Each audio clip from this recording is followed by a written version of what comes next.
자, 그 다음 수학 입시 준비의 성적. 자, 수학 입시를 장기적으로 어떻게 준비하면 되는지 알려드릴게요. 우선 진도는 최대한 빨리 빼세요. 고3 전까지. 이유는 아까 말씀드렸죠. 자, 그 다음 뭐라냐? 수능이랑 평가원 기출을 한 5개년 정도는 최소 반복적으로 돌려야 됩니다. 자, 그러면 이렇게 질문하는 학생들이 있을 수 있어요. 선생님, 시중에 한석원 모의고사, 포카치 모의고사, 이혜원 모의고사 이런 좋은 모의고사들 되게 많던데 왜 저것만 보라 해요? 수능 평가원 모의고사? 왜냐하면 저게 퀄리티가 제일 좋아요. 왜 내가 이렇게 자신 있게 말할 수 있냐? 여러분 혹시 수능 문제 어떻게 만들어지는지 아세요? 아시는 분 한번 손 들어볼래? 없나? 자, 알려드릴게요. 수능 문제 어떻게 내냐면 실력 있는 대학 교수들을 일단 모읍니다. 수능 출제할 사람. 실력 있는 교수들 모으잖아요. 대학 교수들. 그 사람들 어느 기간 동안 건물 안에 가둬놔요. 건물 안에 가둬놓고 못 나오게 전화도 함부로 못해요. 전화하면 문제 밖으로 유출될 거 아니야. 그래서 건물 안에 가둬놓고 내내 문제 내게 시키고 문제 검토하고 문제 내고 문제 검토하고 이 짓만 계속 시킨 겁니다. 그러면 실력 있는 대학 교수들 가둬놔서 문제 출제 검토만 계속 시켜서 나온 수능 문제하고 인간 강사들 이런 사람들이 자기 밑에서 일하는 직원들 시켜서 문제 출제한 다음에 자기는 검토만 해놓고 이름이랑 브랜드 걸어서 내놓는 모의고사하고 퀄리티 뭐가 더 낫겠어요? 당연히 수능 문제가 훨씬 좋겠죠. 그래서 수능이랑 평가원 모의고사부터 일단 완벽하게 마스터하세요. 그 다음에 시간이 남을 때 사설 모의고사를 보는 겁니다. 아시겠죠? 수능 평가원 모의고사 반복적으로 돌린 다음에 그게 마스터되고 시간이 남는다. 그럼 그때 사설 모의고사를 보는 거예요. 굉장히 중요합니다. 사설 모의고사도 보면 저질 모의고사들 되게 많아요. 그래서 저 재수학원에 있을 때 유명한 수학 인간 강사 한 분이 저희 재수학원으로 옮기셨어요. 다른 업체에서 누군지 말을 못하겠는데. 근데 오시면서 학생들한테 뭘 돌렸냐면 돈이 많으시겠죠? 그러니까 학생 한 사람 한 사람한테 홍삼 젤리 돌렸어요. 홍삼 젤리 쏘고 그다음 뭘 쐈냐? 자기 모의고사를 쐈어요. 안 하고 다 갖다 버렸습니다. 쓰레기통에. 왜? 너무 쓰레기여서.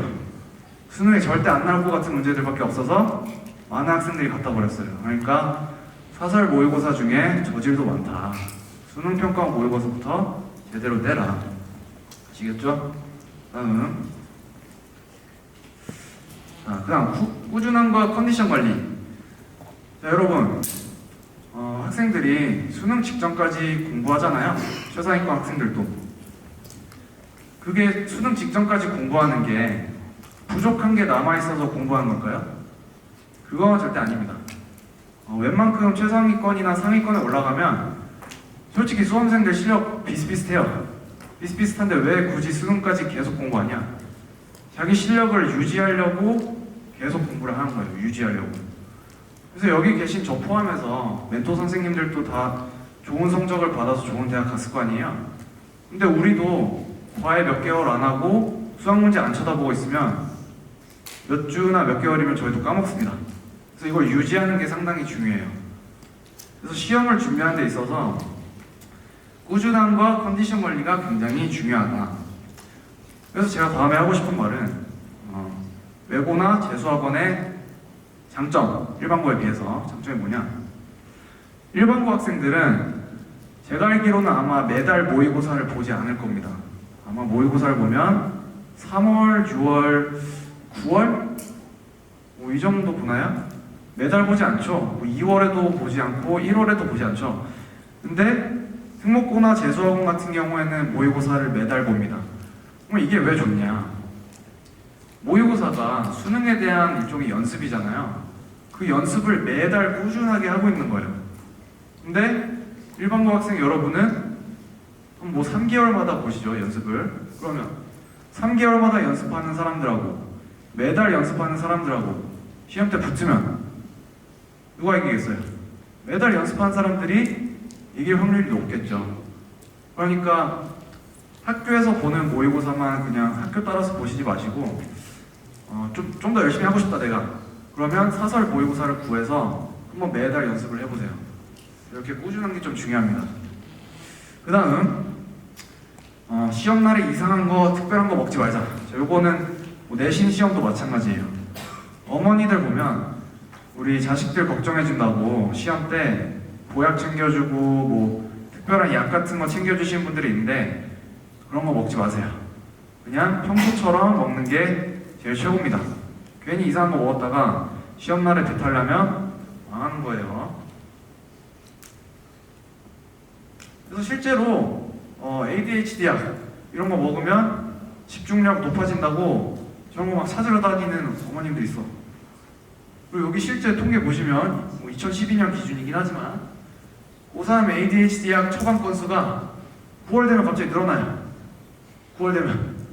그러니까 일부러 시험 때문에 저거 먹는다는 소리겠죠? 근데 저런 짓 하지 말란 소리입니다. 제가 아는 형도 실제로 항불안제 약을 먹었다가 부작용 도져가지고 수능 망했습니다. 그러니까 그냥 평소처럼 먹는 게 최고예요. 평소처럼. 그리고 이런 보약 이런 것도 먹지 마세요. 자, 그 다음 마지막. 혹시 지금 딴짓하고 있는 고등학생들 있으면 이건 좀 잘 들었으면 좋겠어요. 자, 6교시 원서 영역이란 말 들어보셨나요? 이게 무슨 말이냐면 수능이 보통 5교시까지죠. 5교시. 근데 지금 시대에는 대학 가는데 이제 원서 쓰는 것도 너무 중요해졌어요. 우리 엄마 아빠 세대들 같은 경우에는 시험 점수를 받았다. 그러면 자대고 대학에 원서 썼습니다. 예를 들어서 뭐 내가 400점 받았다. 그러면 한양대급이네? 자대고 거기 지원했습니다. 근데 지금은 대학 전형이 너무 복잡해져서 이 원서 쓸 때 눈치 싸움이라는 것도 굉장히 중요해요. 그래서 6교시 원서 영역이란 말까지 놔두는 겁니다. 그럼 내가 강조하고 싶은 게 뭐냐? 첫 번째, 진학사랑 오르비 같은 업체에서 모의 지원 서비스를 제공을 합니다. 이게 무슨 서비스냐? 이렇게 나오는데 예를 들어서 내가 성균관대 공학계열에 지원을 하고 싶다.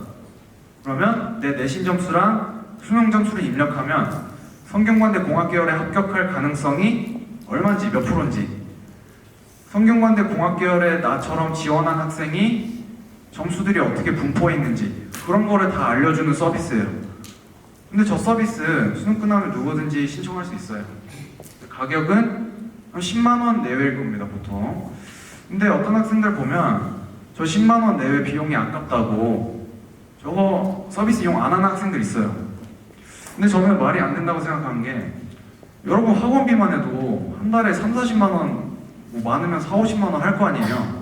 매달 그렇게 학원비 쏟으면서 자기 인생을 결정할 대학 원서 쓰는데 엄청난 도움을 줄 서비스가 10만 원도 안 해. 근데 저거 아깝다고 안 하는 건 말이 안 되겠죠. 그래서 저거 꼭 하세요. 내가 정말로 돈이 없어서 못한다. 그러면 상하차 알바, PC방 알바 해서라도 저거 하세요. 아시겠죠?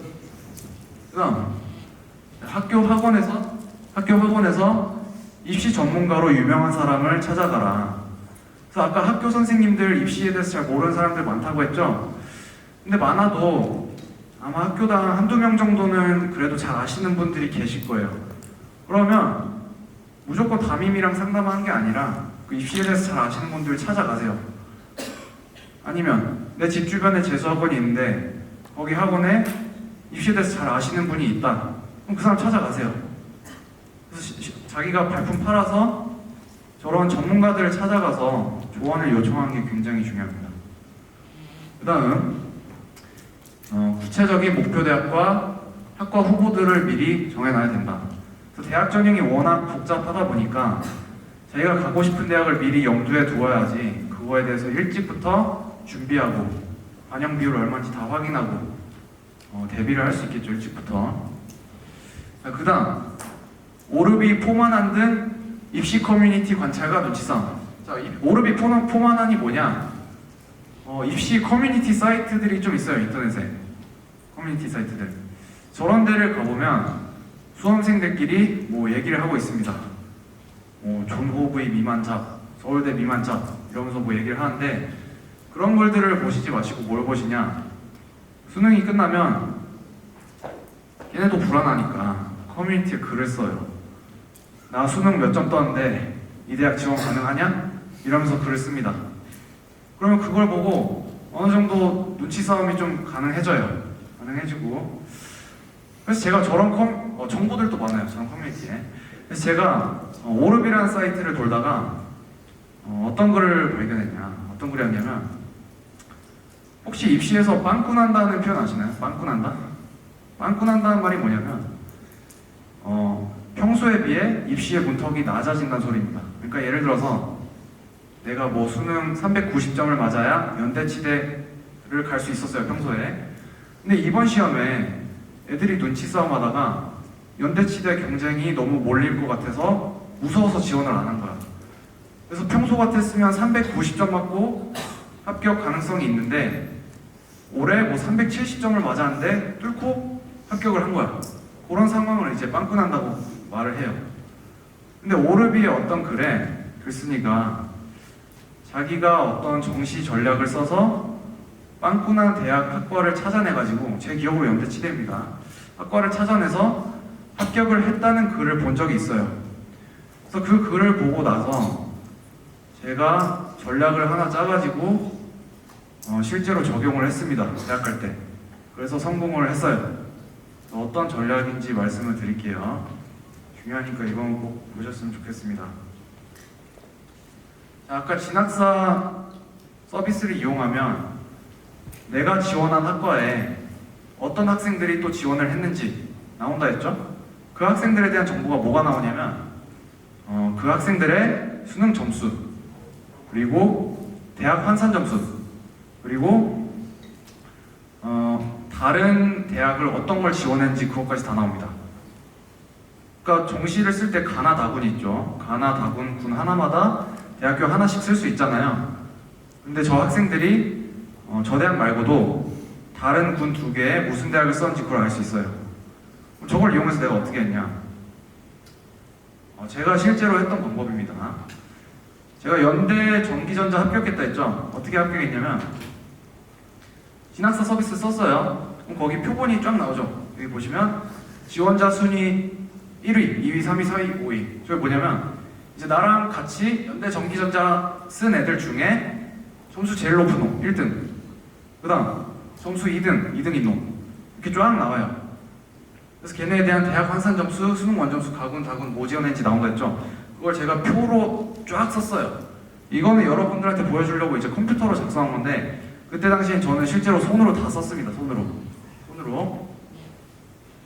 그러면 혹시 글씨 보이시나요? 네. 1순위 보시면 수능 원점수 398점 이렇게 나와 있죠? 그리고 가군에 서울대 의대를 지원했대요. 서울대 의대. 그리고 다군에 아주대 의대를 지원했다고 가정을 해봅시다. 그러면 어떻게 생각을 하는 거냐?